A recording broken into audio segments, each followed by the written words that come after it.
Perfect. Great, so let's get started. So hello everyone and welcome to our CAL FIRE Office of the State Fire Marshal's Community Wildfire Preparedness and Mitigation webinar. My name is Kara Garrett and I will be the moderator of this series. This webinar will last about 30 minutes and it will be recorded.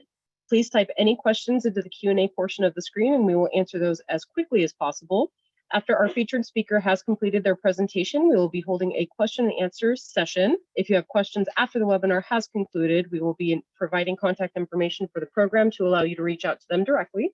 All webinar documentation, including the PDF of the PowerPoint recording of this webinar and all other related documentation discussed during this presentation, will be available at our website at osfm.fire.ca.gov in the Wildfire Public Education section.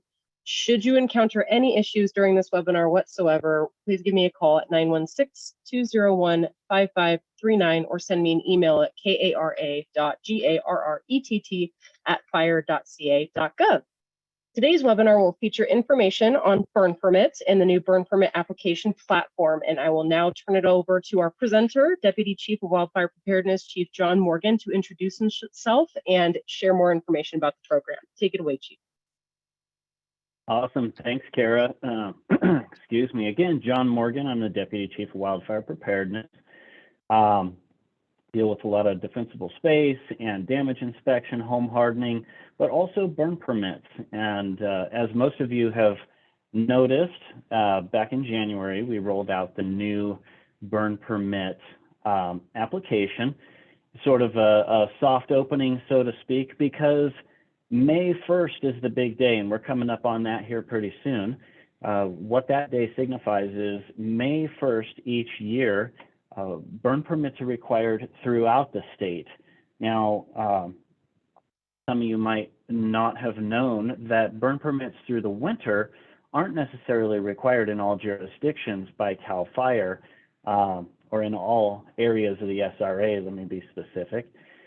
So May 1st being that big day where permits are required throughout the entire state on the state responsibility areas. Next slide, Kara. A little bit of history to burn permits and some of CAL FIRE's Public Resource Code iterations. Now, in 1965, some of this language was introduced. It was changed in 1981, but then really updated to what we see today for the most part in 1988. That's Public Resource Code 4423. You can find that on legislative info, and it's a great website for anyone who's really tired but not quite able to fall asleep. You can jump on there and start reading legislative info. And but Public Resource Code 4423 is really, it's part of the Public Resource Code that mandates the public to have a written permit in order to burn on state responsibility areas, or otherwise known as state lands, or SRA. It remained fairly stable since 1988, and that's requires a burn permit for all burning on state responsibility area. Many times people were unaware that maybe residential backyard, kind of that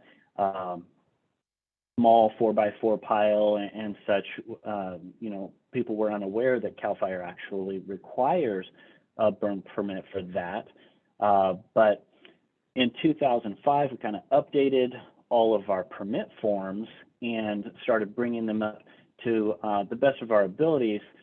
But then in 2022, new legislation updated Public Resource Code 4494, which required CAL FIRE to build an online burn permit request platform.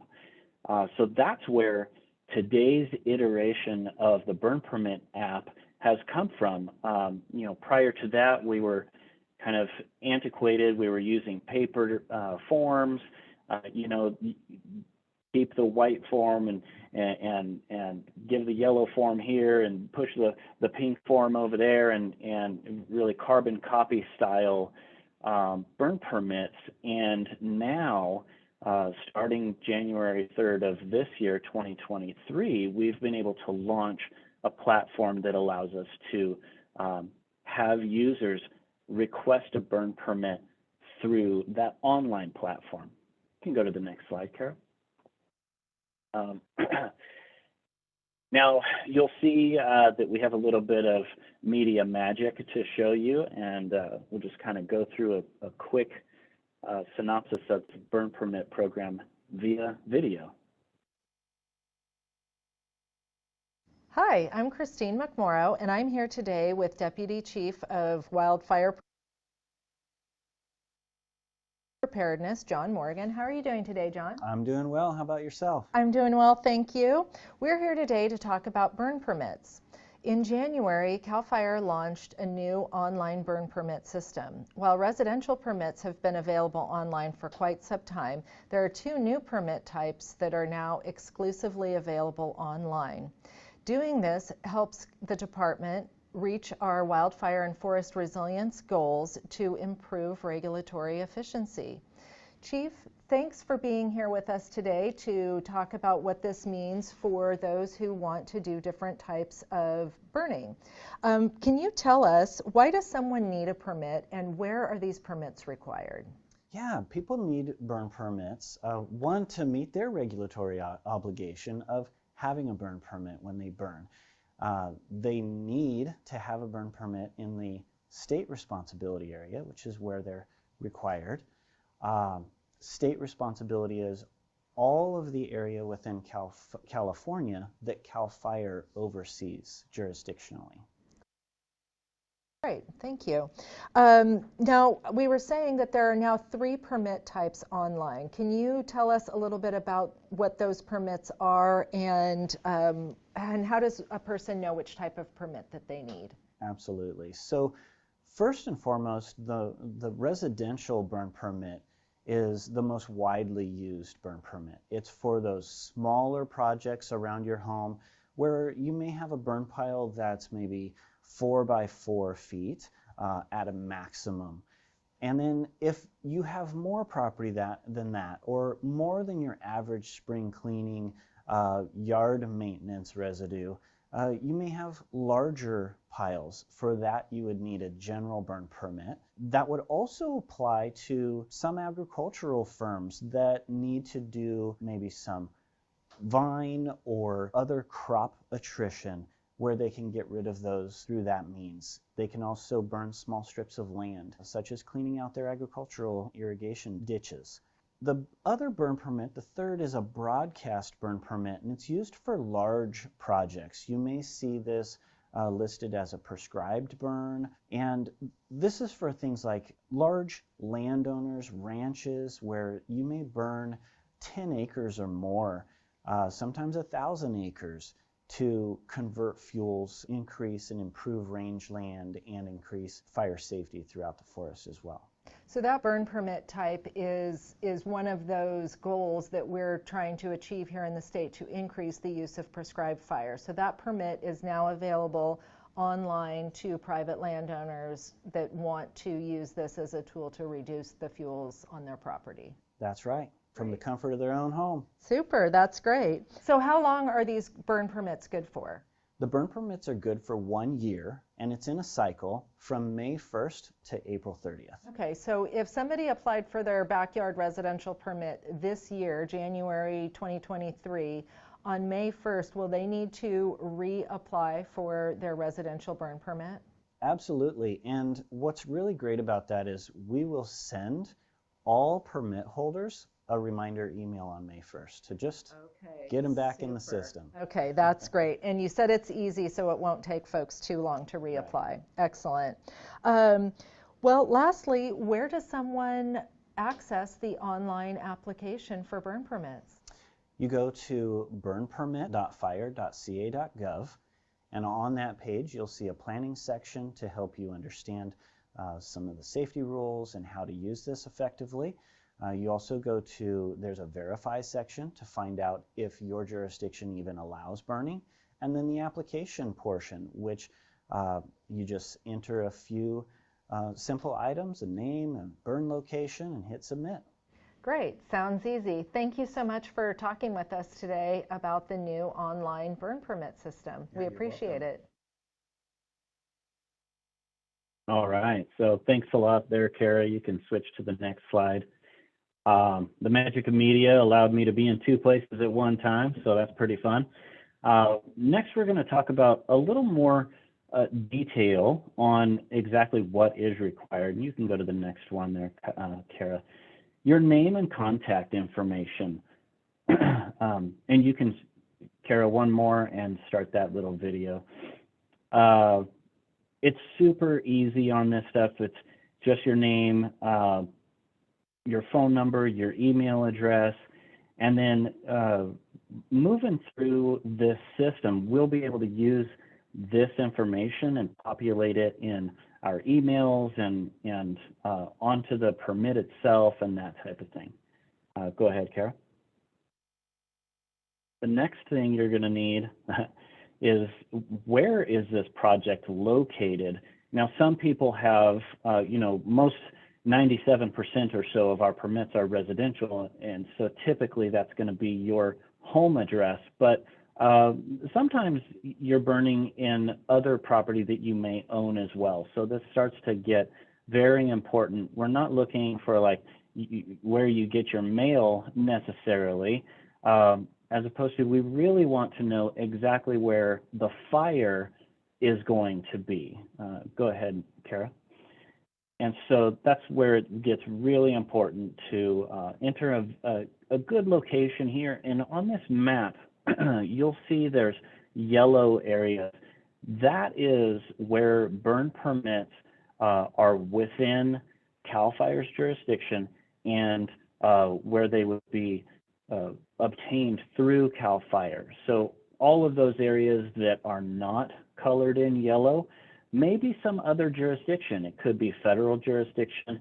It could be an incorporated city or a jurisdiction that has its own burn permit responsibility.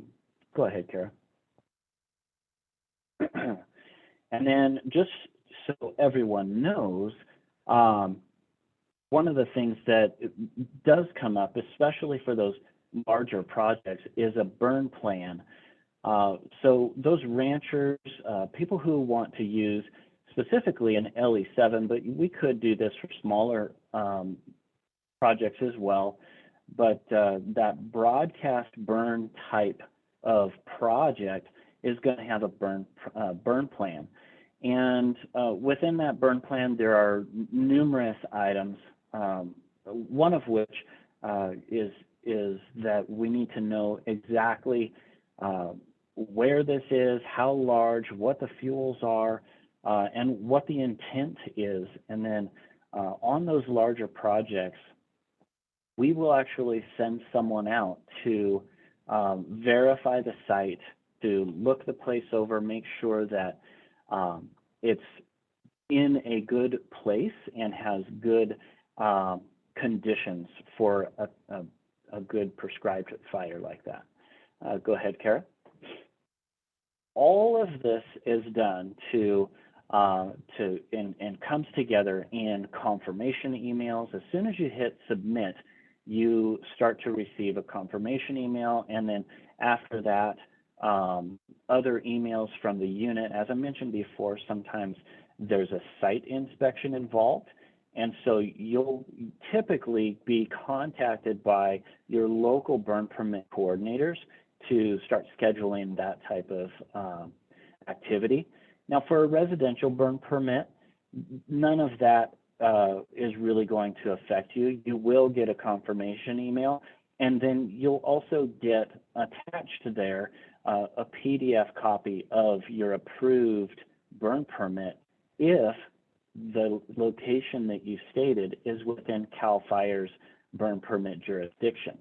As I stated before, there are other jurisdictions where our burn permit is not the appropriate document.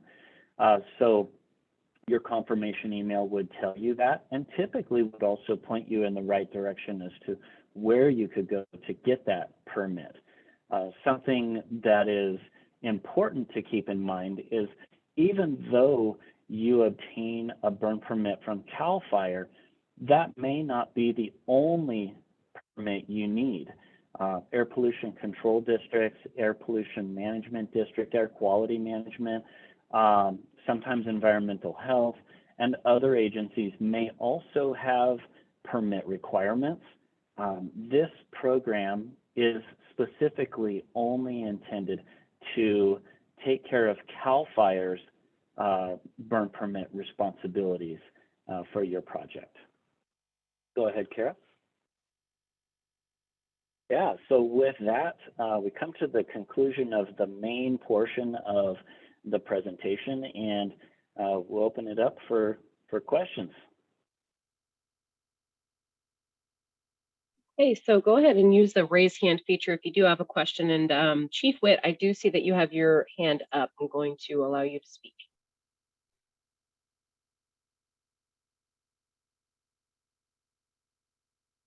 Don't hear you, Chief. My apologies, hand up by mistake. Anyone? Yeah, I do that a lot when I'm intending to like clap or thumbs up. I raise my hand.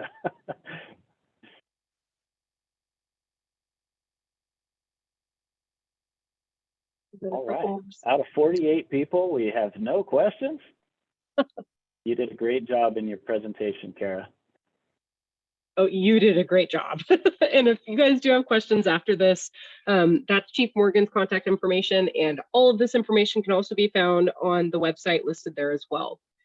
But thank you all for joining us. So now let's move on to speaking about our next webinar, which will be held on May 8th at our 11:30 a.m. time. And that will be on how you can get involved in your community to prepare for wildfire, and we will be working with our land use planning program on that presentation. So please join us during that presentation. It's a lot of good information, just like this one. So if there is no further questions, and I do see, okay, yeah, thank you. Thank you for joining us. All right, well, awesome. I will go ahead and end the webinar if that's okay, but thank you, Chief Morgan. I appreciate it. This was such a great webinar.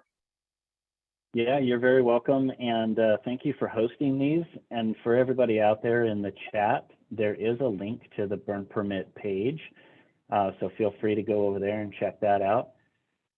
So yeah, great. Have a great day. Bye, everyone.